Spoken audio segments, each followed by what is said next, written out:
قوله عليه الصلاة والسلام: الإيمان 60 شعبة، أعلاها قول لا إله إلا الله، وأدناها إماطة الأذى عن الطريق، من أقوى أدلة أهل السنة والجماعة في أن الإيمان يتألف من أعمال القلوب وقول اللسان وأعمال الجوارح. هذا عند السلف، لولا كما يقول بعض أهل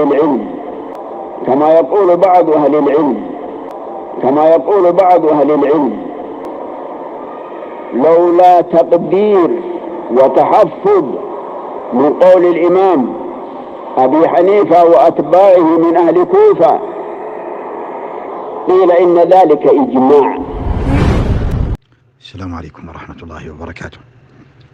استمعت إلى مقطع صوت الشيخ محمد أمان الجامي يقول فيه أنه ادعي فيه الإجماع لولا خلاف أبي حنيفة، ويكرر هذا، وهذا لا شك خطأ عظيم، كونه يعتبر خلاف أبي حنيفة رحمه الله وأن يقول أنه معتبر وأنه يخرم الإجماع.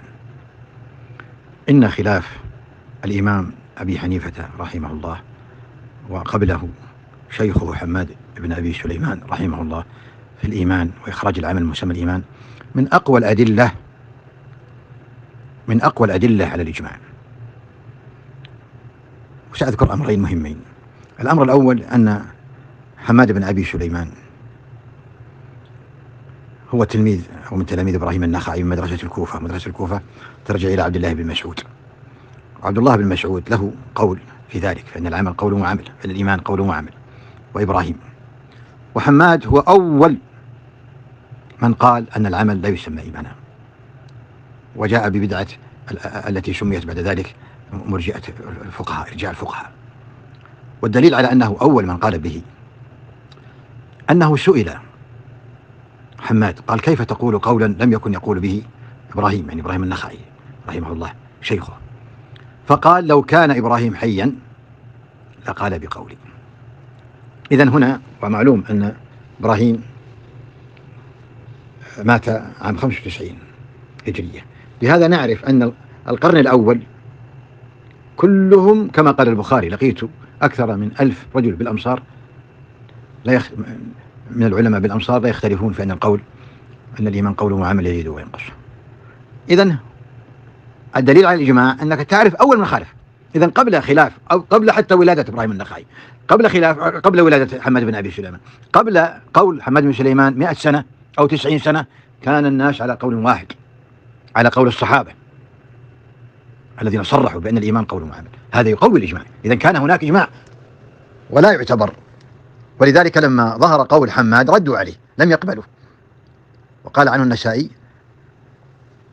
أنه ثقة مرجئ عن حماد بن أبي سليمان. إذن هذا قول محدث مبتدع، والإجماع منعقد قبله، وهذا إجماع قطعي. قول البخاري يقول: 1000 عالم بالأمصار أو يلتقي في المصر الواحد بعالم عالمين من أهل الحديث. كم مصر راح ذهب إلى جميع أمصار المسلمين وكلهم على قول واحد. هذا ماذا يدل؟ يدل على أن قول الصحابة والتابعين انتشر في هذه الأمصار، انتشر واشتهر ولا يعرفون غيره. إذن الإجماع قطعي، والقول بأن خلاف أبي حنيفة معتبر، وقول حماد بن أبي سليمان هذا نوع من الجهل بموارد الإجماع. هذا من الأمور التي حصل فيها الإجماع القطعي. وخلاف أبي حنيفة أو حماد قبله أكبر دليل على الإجماع، لأنه ما عرف هذا القول الذي قال به حماد إلا من حماد، لم يأخذه من إبراهيم النخعي، إنما أخذه من عنده. الله حفظ لنا هذا القول، وأنه سألوه: كيف تقول قولا لم يكن يقول به إبراهيم النخعي قبلك، وهو مدرسة الكوفة. إذن مدرسة الكوفة على قول ابن مسعود وعلى قول إبراهيم النخعي، ولما خالفوا أنكروا عليهم، حتى علماء الكوفة أنكروا على حماد وشنوا عليه أشد التشنيع. فكيف يقول عن قول مبتدع جاء بعد 100 سنة أنه يخرم الإجماع والدليل خلافه؟ لا شك أن هذا يدل على ضحالة في فهم المسائل وفي فهم أيضا موارد الإجماع. لا نراعي أحد في دين الله. الشيخ محمد درسنا ولم نسمع منه إلا خير، ولكن هذه جلة، وأيضا له أخطاء أخرى طار بها المرجئة وفتحت الباب للمرجئة. نسأل الله أن يعفو عنا وعن إخواننا المسلمين. بارك الله فيكم، جزاكم الله خير.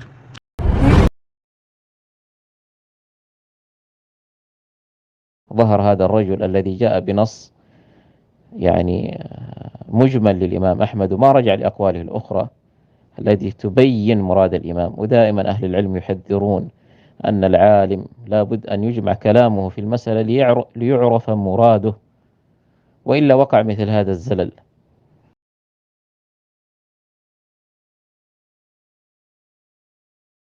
إن الإيمان عند أهل السنة والجماعة يتألف من تصديق القلب وقول اللسان وعمل الجوارح، وأن التصديق وحده أو دعوى التصديق لا يكفي، لأن التصديق عمل قلبي. ما الذي أدرانا بأنك صادق في دعوى الإيمان ما لم تصدق تصديقك بقولك وعملك؟ قولك باللسان وعملك بالجوارح هو الذي يصدق تصديقك. إذا تصديقك بحاجة إلى مصدق.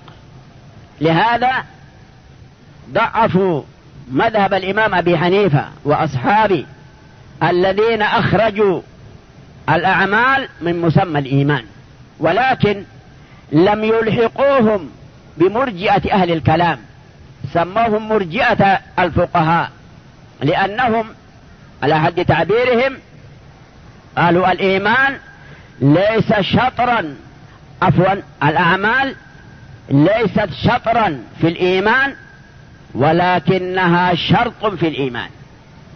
أنتم تفرقون بين الشطر وبين الشرط. ليس شطرا أي ليس جزءا من الإيمان وليس داخلا في مسمى الإيمان. العمل ليس جزءا في مسمى الإيمان ولكنه شرط لصحة الإيمان. هذا الذي جعل كثيرا من المحققين كالإمام ابن تيمية القول بأن الخلف بين الإمام أبي حنيفة وبين الجمهور خلف لفظي، حتى لو قلنا إنه خلف جوهري، الاختلاف في أنه خلف جوهري أو خلف شكلي نفسه شكلي، أي على كلا المعنيين والاحتمالين لا يلحق الإمام أبو حنيفة وأصحابه بمرجئة أهل الكلام، لأنهم يقدرون الأعمال ويرون لزومها. فليعلم ذلك لدى طلاب العلم. قد يرجح بعضهم